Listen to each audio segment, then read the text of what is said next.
board and whatnot, so. But anyway, it's, it'll change that mix a little bit, so. Matt, anything?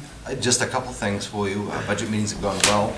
We're wrapping up, and the chair's here tonight too if he wants to say any words, but we're wrapping up next Monday night, recreation and wrap up of everything else.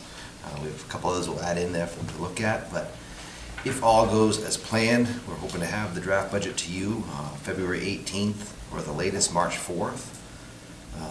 Staff are working on the budget, the revenue budget for FY26. And keep in mind, we'll have to plan on wrapping that up by April 1st for the warrant. The FD staffing, we've put the ads out. We've had them for several weeks now, and just so you know, we've had 0 applications for per diem. And we've had 1 for call force, and we've processed him, and he's starting.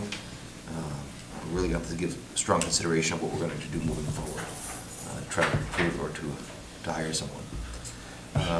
Jason did pass along the other day from Public Works that a lot of these storms are bringing a headache with the use of material. He's still within budget for sand and salt, but all these couple inches of snow is depleting the pile. It's on the agenda tonight, but we did, for discussion later on, but we have had a meeting with Owens, with Sebago Tech, and we'll fill you in on the agenda later on for that, for Public Works Garage.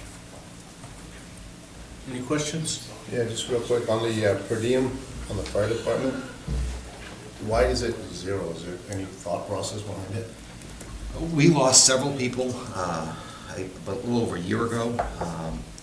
We've had life changes for staff. Yeah. But when we lost people a couple of years ago, it was because of our wages. Mm-hmm. And by the time we were able to recover, they'd already found homes elsewhere.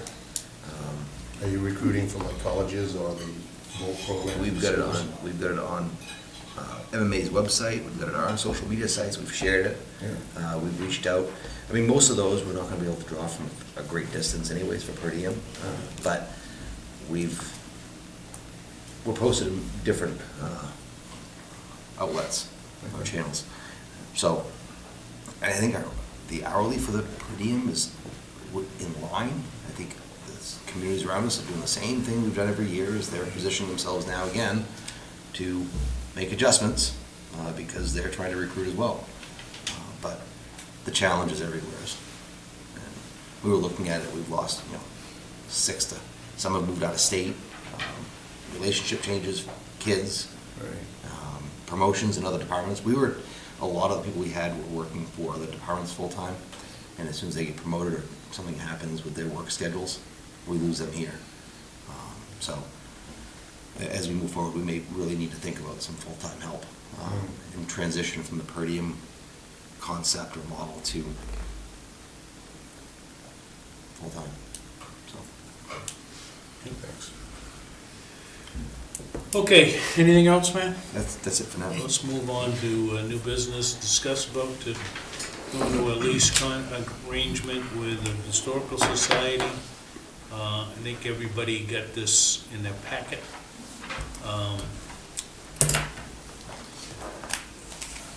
So this What is everybody's thoughts? So I would make a motion so we can at least discuss it, that we accept the letter as written and enter into the agreement as written. But we probably should at least read it so the general public has first-hand knowledge of what we're doing. I'll second that. I think I printed it for you. Yeah.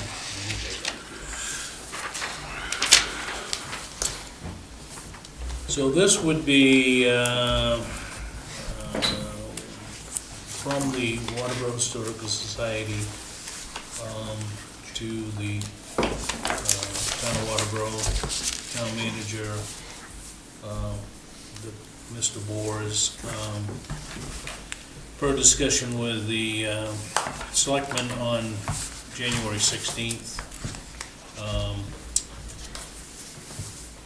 We respectfully ask you to please submit a letter of intent into the agreement with the Waterboro Historical Society to lease 15 by 24 archive storage room in the basement of our new building to be built on the Taylor Fry Levitt House property at 6 Old Alfred Road in Waterboro, Maine. So we're looking at $20,000 a year, right? On a monthly basis, for a total of a 25-year lease.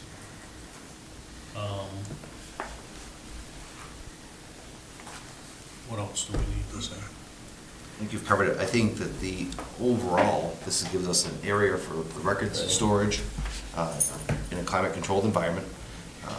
And the conversations we've had, I think, between you and the board and our workshops we've had, is that this goes beyond just the storage of records, but for the history of Waterboro as well, and working with the Historical Society and the mission of what they're doing.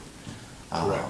And really taking that whole, the green area, if you will, or the area over there, and creating that small village concept, which goes back to what some of we had in the plannings we've done in the town, 10 years ago. But they've worked hard at it, they've done a lot of fundraising. This is a conversation that we asked the voters for back this past November. All of the question then was also, the thought initially was for voting. I think in the conversations, we've all discussed that we didn't think we had enough room to have voting moving forward, just because of the space and the cost of the building, construction. But knowing that we could utilize this records management or storage down in the basement, that we wanted to still propose this to you guys. So you, Just to be clear, that room would be the town of Waterboro's room, independent of the rest of the building and our archival storage. Can we negotiate a lower rate? I mean, I don't know. I came to negotiate higher. So, but you're looking for a letter of intent tonight, right? Yeah. So that we would move on with a letter of intent to enter into a lease agreement, right? Correct. Between the Waterboro Historical Society and the town of Waterboro. Yes. And this, And obviously, we've been busy. You've seen the blueprints. We've hired an architectural firm to work with us. Our fundraising is ongoing. And we're busy elsewhere on the property. If you go by, you can see that we're restoring the foundation on the barn, restoring all the windows in the Taylor house. And this is just the next step to our getting everything in line for our archival storage for all of the historic artifacts of Waterboro. So I guess, you know, to John's point, you know, we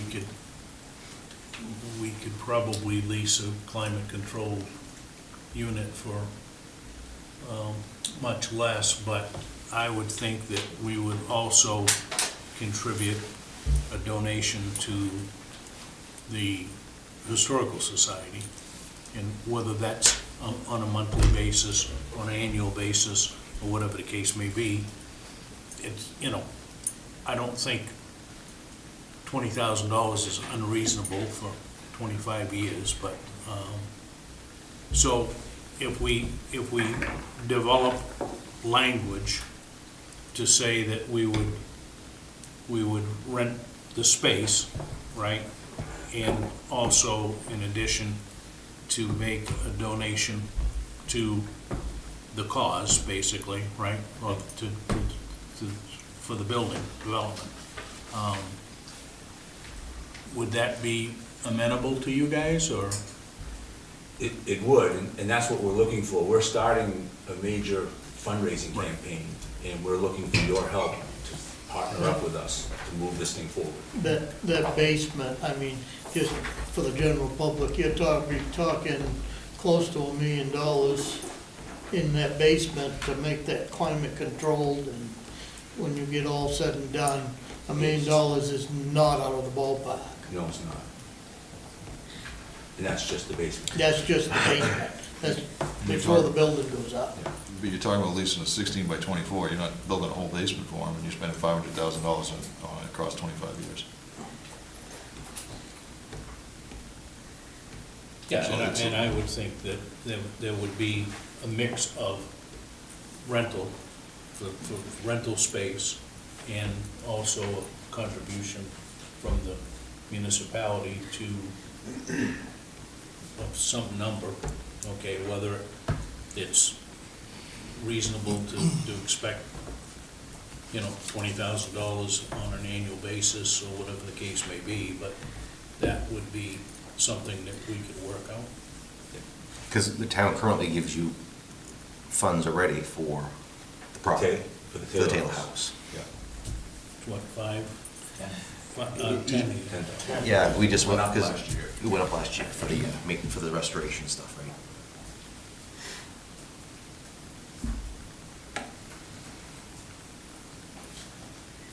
So there's been a motion to enter a letter of intent, right?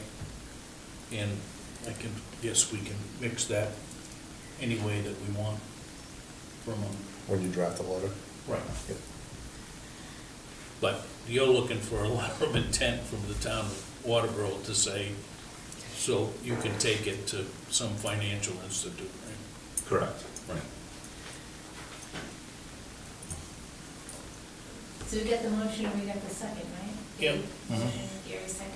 Yes. Any further discussion? All those in favor? Opposed? Okay, motion carries 4-1.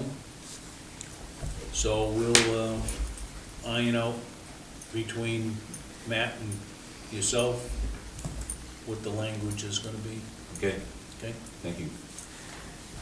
All right. Okay, new business, item B.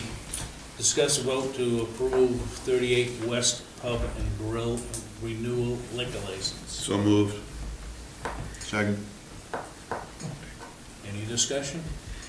We have the code office, the fire folks, And the contract. contract deputy. All those in favor? Opposed? Yeah. Discuss vote to sign the abatement for assessment of, assessor for 5 properties.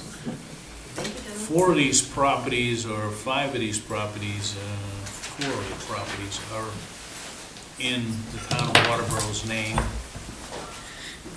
And it's to clear out the old balance of the tax-acquired lot. There's 2 others, which are corrected acreage. Actually, it's the same property, those last two, Right, it's just okay, 2 yep. different years. Right, so 2 different years. Yeah. I'll make a motion that we sign the abatements for the properties presided by the assessor. Second that. Any further discussion? All those in favor? Opposed? Motion carries. Go to discuss vote on potential contract for the DPW garage. So I'm gonna toss that I'm over gonna to you. step out for this meeting, guys. So we've got, obviously, as you know, we're moving forward with the Public Works Garage, and Jason and I have been meeting with, met with the civil engineer again, Owens McCullough at Sebago Tech, and he's put a package together for us for a variety of different services that we need to move forward. Basically, using Sebago Tech is our, for the civil engineer for the project, again, doing both permitting, and we actually trying to save some money, so we, Owens has used the other engineering firms to contract directly with us. And we've provided in your packet tonight the various different contracts or agreements with different groups. So Sebago Tax, O'Brien, SW Cole, and the architect. The building, obviously, as we're planning, is fairly straightforward, being a metal, pre-engineered steel building isn't gonna need a lot of work. The design portion but we still need to have the plans drawn up so that we can submit them and do the design build. And because it's over 10,000 square feet, we need to have fire marshal office review with Augusta and the state permitting. So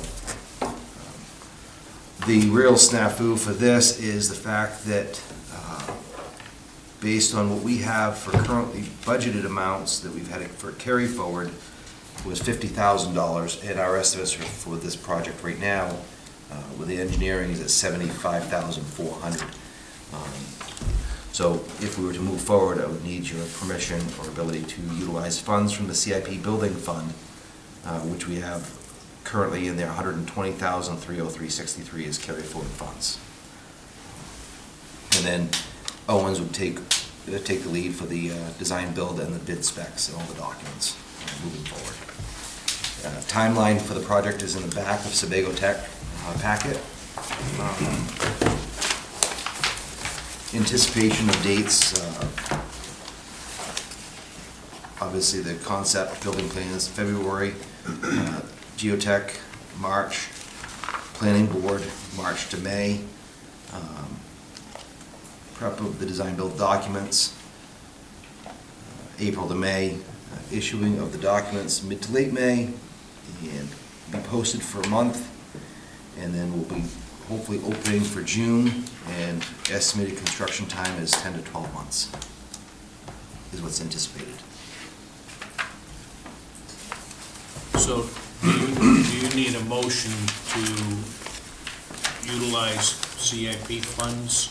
That is correct. Right. So, but we're not voting on not approving a contract. No, we can take care of the contract, the agreements for them, we'll just need the approval to have the funds from CIP building account. So I'll make a motion that we authorize Matt to be able to use the CIP account for some of the In addition. engineering or what do you want to call it? Yeah. This package. Second? I'll second that with a question. What was that amount again? Uh, 25,000? This totals $75,400. So it's 25,400 more than the total approved. It's approximately, yeah, I think it's within $500, because we paid Steve Everett some site fees already out of that. Yeah, I'll second. So, Any discussion? All those in favor? Motion carries 4-0. Let me go get John. One extension. We have no old business this evening. We have other discuss and vote to accept the minutes of the January 21st meeting. So moved. Second? Kind of empty over here.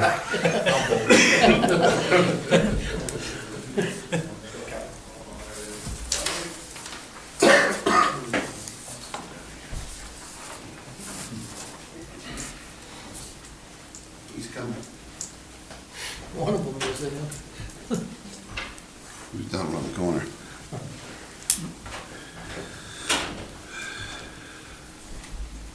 Got a motion and. Motion and a second to discuss and vote to accept the minutes of the January 21st meeting. So, any discussion? No. All those in favor? Opposed? We have pending decisions. You got your week's action list. If anybody wants to add to the agenda, let me know by 2 weeks from Thursday. Items needing signature, we do have the abatement to just sign off on, and other than that, I would, Hey, Dennis, could we take a moment to hear from our contract deputy? oh, sure, yeah. Just give us an update, how things going. You're here, we want to talk to you. I don't know, everything's going relatively decent, it's been relatively quiet. Good. At Lakeside Market, the extinguishers went off, there was a car fire yesterday. That worked well? Yeah, everything worked the right way. Good, No injuries. good. In terms of traffic, Old Alfred Road's been getting hit pretty hard. I've been trying to hit Weber as well on New Dam Road, but it's far and few in between on those roads. Is there any areas you guys would like me to check? Anything else? Deering Ridge Road. What? Deering Ridge Road. Deering Ridge? Okay. I'll put it on there. That's another hot topic one. Deer and Weber Road, I mean, It's been on Weber. you know, I just want to make a comment that, I mean, you're here on your night off, Yeah. and this is like the third meeting that you've attended on your time off, and it's noticed and it's appreciated. It's not required, it's not part of the contract, but you're doing it on your own, Yeah. so it's Yeah, appreciated. we certainly Appreciate it. Appreciate it. It's more than we've had in a long time, Yeah. to tell you the truth. So, All right. I'd entertain a motion to adjourn. So moved. No. Okay. All those in favor? Thank you, and good night.